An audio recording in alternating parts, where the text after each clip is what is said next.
Hi, I'm Tom Burke, and welcome to Public Health on the Inside, your inside look into the world of public health.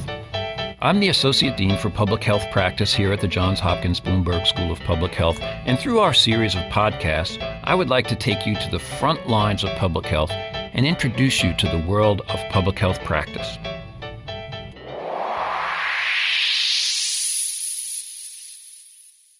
The world of public health practice is filled with opportunities, and that's what we'd like to explore on Public Health on the Inside. And today, it gives me great pleasure to actually be sitting here in the studio with two of my colleagues and former students to explore the issue of arsenic in fruit juice. Dr. Oz, the TV personality and physician, kicked off a firestorm of debate in September when he unveiled the findings of an investigation that indicated that there were higher levels of arsenic in children's juices than the Environmental Protection Agency currently allows in drinking water. Let's take a listen to the joust between Dr. Oz and ABC's Dr. Richard Besser. The American people have a right to know that there has been a shift in our food supply for apple juice. I'm a big supporter of apple juice. I have talked about it on my show. I continue to give it to my kids. I want to be clear about this. No children are dying from acute toxicity from arsenic. The levels we're talking about are much lower than that. My concerns are about long-term effects over years of kids getting arsenic levels that are higher than we can tolerate. The FDA and the EPA have been continually reducing the amount of arsenic they think is safe for us. Mehmet, you are still implying that drinking apple juice is exposing children to toxic arsenic, and you haven't even done that test. That is wrong. That is fear-mongering. You're telling parents that they are poisoning their children, and you have absolutely no evidence of doing that. In the wake of this national story, Consumer Reports also examined arsenic levels in juices and reported similar findings. According to USA Today, this has prompted the Food and Drug Administration to take another look at the issue and consider lowering standards for the level of arsenic allowed in fruit juices. Today, my guests are Dr. Keeve Nachman and Dr. Michael Krupane, who will discuss the science behind this research and the communication challenges and help put these findings in perspective for us. First, let me introduce Keeve Nachman. Dr. Keeve Nachman directs the Farming for the Future program at the Johns Hopkins Center for a Livable Future and is an assistant scientist in the Department of Environmental Health Sciences with a co-appointment in my department, Health Policy and Management, here at the Johns Hopkins Bloomberg School of Public Health. Dr. Nachman has worked as a toxicologist and a risk assessor for the U.S. EPA and the Army Corps of Engineers, and his current research looks at the impact of food production methods on public health. I also know, as a former academic advisor to Keeve, that he has been studying arsenic probably as much as anyone in this country, spending much of the past decade through his thesis research and his professional research on the health effects of arsenic. Dr. Michael Krupane is a Bloomberg School alum, an MPH graduate who also holds a medical degree, and he's in his final year of the Preventive Medicine Residency Program here at the School of Public Health. He's interested in a wide range of public health issues, especially involving food and agriculture, but he's also committed to the challenge of communicating risks. He's the producer and host of an online video program and the editor of a food and public health issue blog, and is currently developing the Meatless Monday show. So I have to admit, it's great to have you both here, two of my really great, interesting students. Welcome, Keeve and Michael. Thanks for having us. Yeah, thank you. So, Keeve, could you put this in perspective for us and tell us a little bit about arsenic, its health effects, and what this might mean? Sure. So these recent studies have looked at arsenic in apple juice and grape juice. And arsenic is a chemical that has been, in certain forms, associated with a wide array of health problems. Most notably, arsenic has been well characterized to cause cancer in people in the lung and in the bladder. And there's also an extensive body of scientific research that has shown that low levels of exposure to inorganic arsenic cause a variety of non-cancer health outcomes like diabetes, heart disease, neurological deficits, as well as adverse pregnancy outcomes. So, Keeve, there's this initial investigation that found levels of arsenic in the juice, but then you were also involved in helping to communicate a second study that actually found, using a national survey, that people who consume juices actually had elevated arsenic. Can you talk a little bit about that? Right. So Consumer Reports commissioned a scientific evaluation of data from the National Health and Nutrition Examination Survey that looked to see if reporting having drank apple juice or grape juice increased the likelihood of having arsenic in the urine or increased the level of having arsenic in urine. And they found found that, in fact, apple juice and grape juice were very strong predictors of the concentration of arsenic in the urine of people involved in the survey. And what that says to me then is juice is an important contributor of arsenic in people's diets. Now, arsenic actually occurs naturally in the environment, so we're all exposed to a little bit of it, right? We are. Arsenic is also ubiquitous. So, yes, absolutely, there certainly is much arsenic in the environment.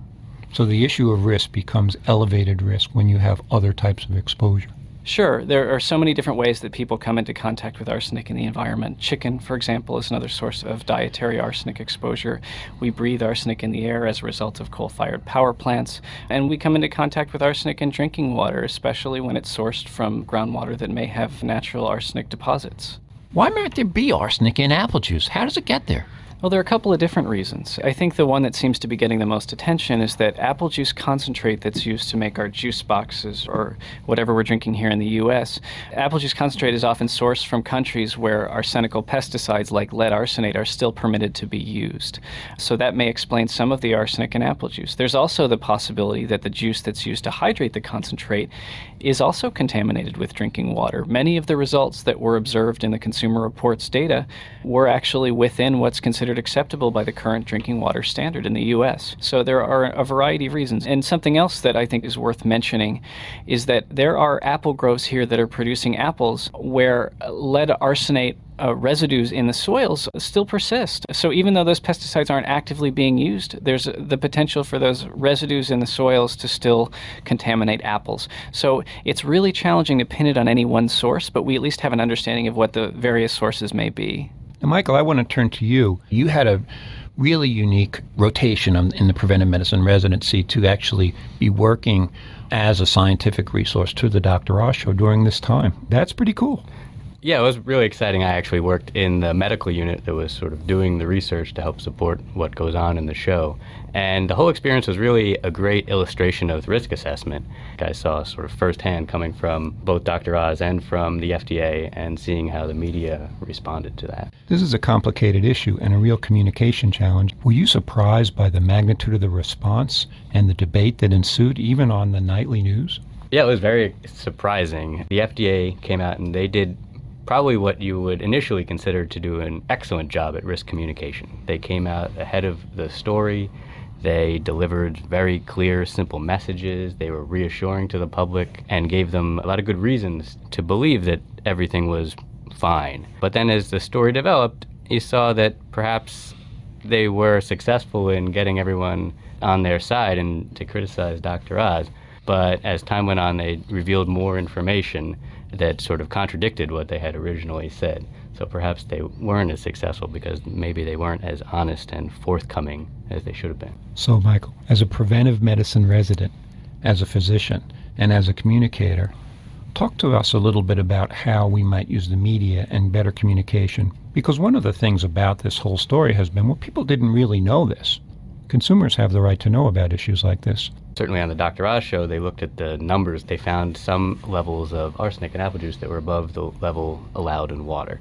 And I think that's a number that people can understand. They can say, oh, I drink water and I drink juice. And so making that comparison is something that makes it understandable. Now, at the same time, the FDA has set a level for arsenic in juice that's significantly higher than that allowed in water.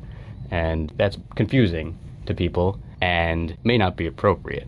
Although kids, with their small body weight, and certainly kids drink a lot of fruit juices, may not consume as much juice as they do water, so it's kind of a relative thing. So you can understand a little bit how there might be two different standards. On the other hand, is it really appropriate? So it's time to rework the numbers. Yeah, and I think that's one of the really interesting things. That Dr. Oz had filed a Freedom of Information Act request to get the risk assessment the FDA did to set that level. And when I was looking at it, I saw how they did their math. And I think first I called Kiev and then I called you because I wasn't sure that what I was seeing was accurate. But they hadn't considered the risk of cancer when they set that 23 parts per billion level. So it's time. Science does not stand still. Key, from a public perception point of view, should the public be concerned? I wouldn't say that this is something to be alarmed or panicked about, but I do think the public should pay close attention to what I'd consider a recognizable potential public health risk. So as a parent, we bought quite a bit of apple juice, and it was a staple in our house. And thankfully, the kids have actually kind of lost interest in drinking it. But it's all about understanding the various sources of these chemicals in one's diet and one's life. And when it's within reach, it's better to take action to limit exposures. I think it's especially important for children nowadays to limit exposures to neurotoxic chemicals like arsenic because they are linked to intellectual deficits. So arsenic is one pollutant. We deal with many, many pollutants. What have we learned from the arsenic case here that future students or other researchers should be thinking about in terms of low-level risks? So, Keith, I'll ask you first. Is arsenic a good example for the control of other kinds of risks that we might face in our foods?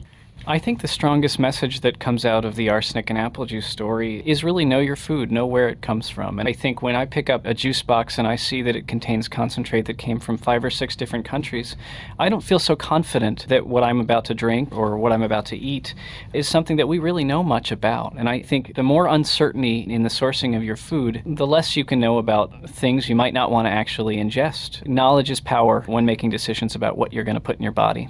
So lessons learned for you, Michael. This is arsenic. It's one of tens of thousands of compounds that we might be exposed to.